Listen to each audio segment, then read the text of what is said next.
Are you frustrated about whether to buy or build a house?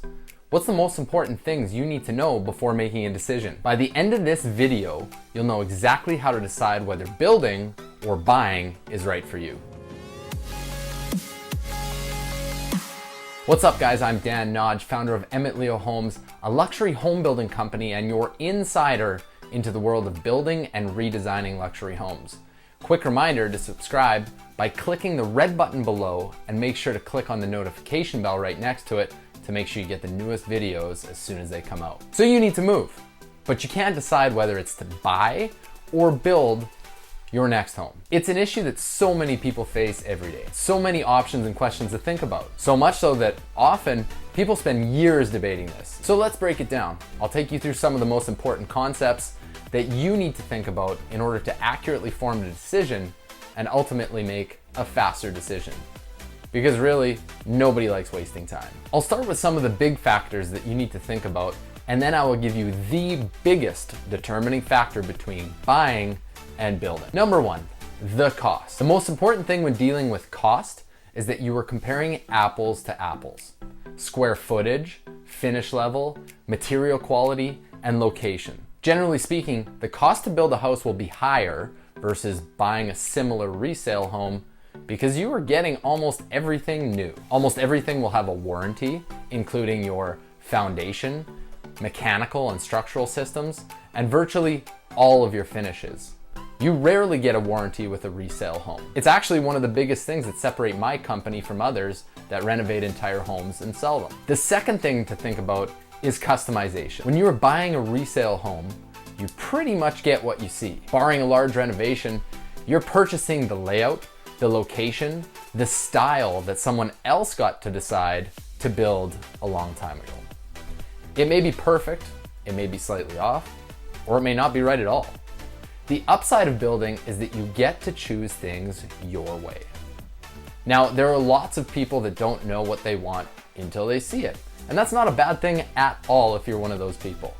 But for others who know exactly what they want, or exactly how their home needs to fit their lifestyle, this might lead you closer to building a layout that is perfect for you. Next is financing. Where I live, you can get an insured mortgage for as little as 5% down, if it's your primary residence.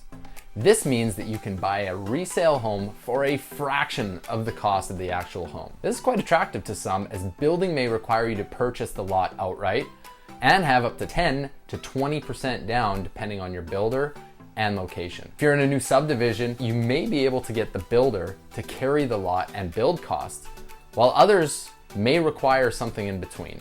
Needless to say, building will require more upfront cash. That brings me to location. So it's quite obvious that there are way more building lots out in new subdivisions versus in already established neighborhoods. The problem with new developments is exactly that. They're new.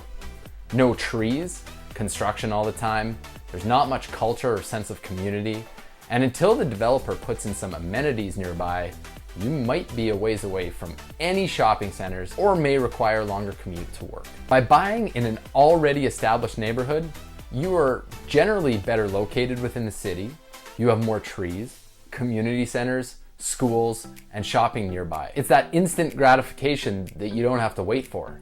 I mean, really, do you want to wait 20 years before you have some nice trees in front of your house? You can definitely avoid this issue by finding a vacant lot or a tear down home and do an infill build within an already established neighborhood. And then that whole point becomes moot. You'll find these areas centrally located, generally in older neighborhoods with high demand and low turnover. Generally speaking, these neighborhoods will have homes older than 50 to 60 years old. The perfect time to buy a resale home in need of renovation? Well, you're looking for a neighborhood that's anywhere between 25 and 30 years after completion, where the systems in the house might have already been replaced, but the style is still stuck to the original style. The next point people often don't think about, worrying about the unknown. When you know the builder and you trust them, you have a lot less to worry about. You're getting a new home. You have warranties. You have clean systems and modern technology. You have intact vapor barriers and new flooring. You have strong structural systems and water management systems, so you know you won't flood. But buying an older resale home, that's tough to know exactly what you're buying. Sure, you can get a home inspector that can help you with everything he can see, but there's a lot he can't. If you have a finished basement, he can't see behind the walls if there's an issue with the foundation or the weeping tile or the floors and so on. It's really hard to tell if a roof actually leaks or if it is just getting close to replacement. A warranty? Unless everything is new, chances are you're gambling with the life cycle of your mechanical systems. Mold, mildew, or asbestos? That's tough to tell unless you open up the walls or ceilings and get things tested. And now I'll tell you the number one consideration that you need to establish in order to decide whether to build or buy a new home. If you're stuck and cannot decide, the easiest factor in buying versus building is your timeline. If you have a strict timeline, almost nothing else matters until you figure that out. Because a build can take a minimum of 7 to 8 months, all the way to 2 years for massive luxury builds. If you have to get into a home right now and cannot hold 2 mortgages, you have only one other option other than buying existing home, and that's renting. Not ideal, as you have to move twice and might inconvenience your family a little bit, but if building is where your heart is, rent away. This is the most important consideration because there is no point in even thinking about building if you have to move or you don't have the time or upfront money to build. So there you have it. Now you don't have to be stuck anymore. What did you guys think? Did that make sense to you? Leave your comments below, and if you want to see some amazing luxury projects that I'm working on right now, make sure to check out the Emmett Leo Homes website found in the description below.